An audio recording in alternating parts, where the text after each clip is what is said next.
Parker Schnabel, the face of Gold Rush, the youngest prodigy to ever pull millions from frozen earth, is no longer behind the controls of an excavator. He's behind locked doors after a crushing verdict in one of the most shocking environmental cases in mining history. His gold empire has been halted cold in the sentence, handed down life imprisonment, no parole, no appeals left. This is the same Parker who used his college fund to start a mining business, who mined over $13 million worth of gold by 24, who turned mud into television. Gold haulage hauled in $24 million during season 14 alone, but now his $16 million from this year sits frozen. His Dominion Creek claims are under investigation and fans are left with one burning question. How did the most disciplined, hardest-working miner in TV history go from legend to locked away? Parker Schnabel is no stranger to pressure. He's been in the gold game since he was a teenager. By 24, he had already pulled over $13 million worth of gold out of the ground. In season 14 alone, his crew ran in $24 million.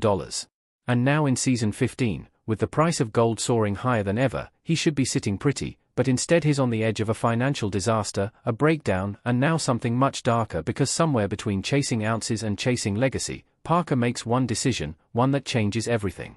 And that's where the story takes a turn, straight into a courtroom. Heading into this season, Parker had one number on his mind: 10,000 ounces. That was the target. At current gold prices, that's over $26 million. It's huge. But to get there, he needed more than hard work. He needed serious volume, serious pay dirt, and no delays. And that's when he made a move that raised eyebrows and later raised alarms. He dropped $2.5 million to buy two massive claims, Gold Run and Sulphur Creek. These weren't just any patches of dirt, they were historic, some of the richest sites in the entire Klondike, places that produced $1.5 billion in gold over the last century. But they were also risky, stripped ground, unstable terrain, unknown liabilities. Parker didn't hesitate. He wanted a shot at greatness, and he was willing to throw everything on the table to make the new claims work. Parker needed to move his biggest wash plant, Big Red, from Ken and Stewart's claim to Sulphur Creek. It was a 25-mile move, the longest he'd ever attempted. He gave his team just 10 hours to make it happen. That's not just tight, it's insane. But they pulled it off, just barely.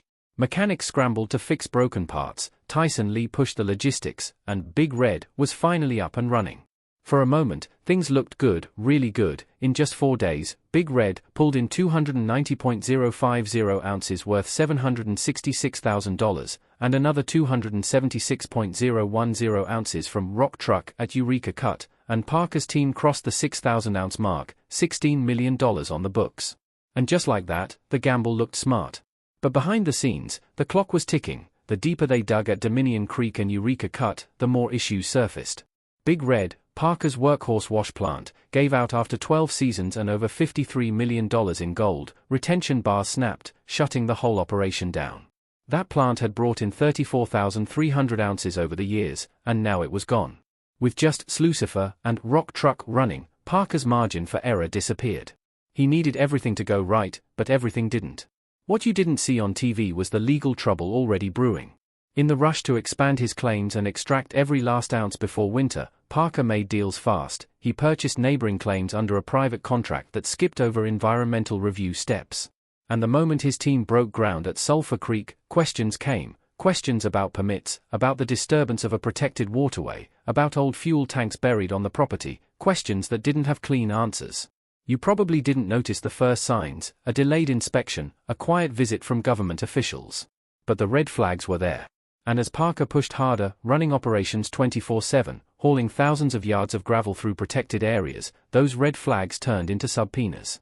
Then came the real bombshell. Federal charges were filed, accusing Parker of willful environmental violations, not small ones, massive ones: illegal dredging, disruption of federally protected streams, negligence in waste disposal, all tied back to that $2.5 million land deal.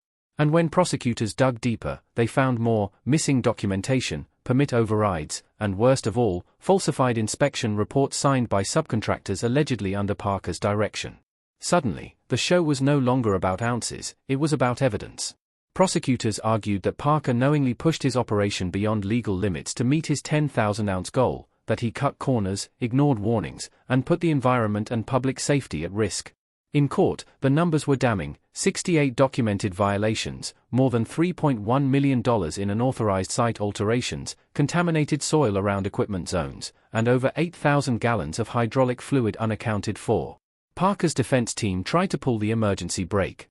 They argued it was all a mistake, that subcontractors had dropped the ball, that missing permits were just paperwork delays, that there was no intent to break the law. But when the emails were pulled up in court, things got messy. One thread from earlier in the season showed Parker pushing for non-stop production and telling his team to ignore agency interference. That message didn't just raise eyebrows, it kept coming up again, and every time it did, the courtroom got quieter.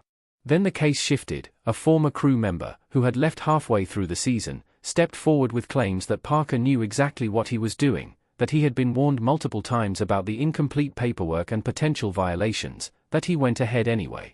Suddenly, this wasn't a debate about who was responsible, it was a full-blown spotlight on a leader under pressure, doing whatever it took to hit that 10,000-ounce goal. The consequences were brutal. The charges stacked up like pay dirt: environmental misconduct, site damage, falsified inspection reports, reckless excavation on federal land. It wasn't one mistake, it was a pattern, the kind of pattern that prosecutors called deliberate disregard for regulation. And when they added obstruction to the list, things went from serious to career-ending. The court didn't hold back, it ruled that Parker's actions met the highest level of environmental harm, triggering sentencing guidelines that stunned everyone watching. But here's the twist: while the headline screamed scandal, the sentence itself didn't tell the whole story. No one used the word prison publicly, there was no dramatic mug shot, no televised walk of shame.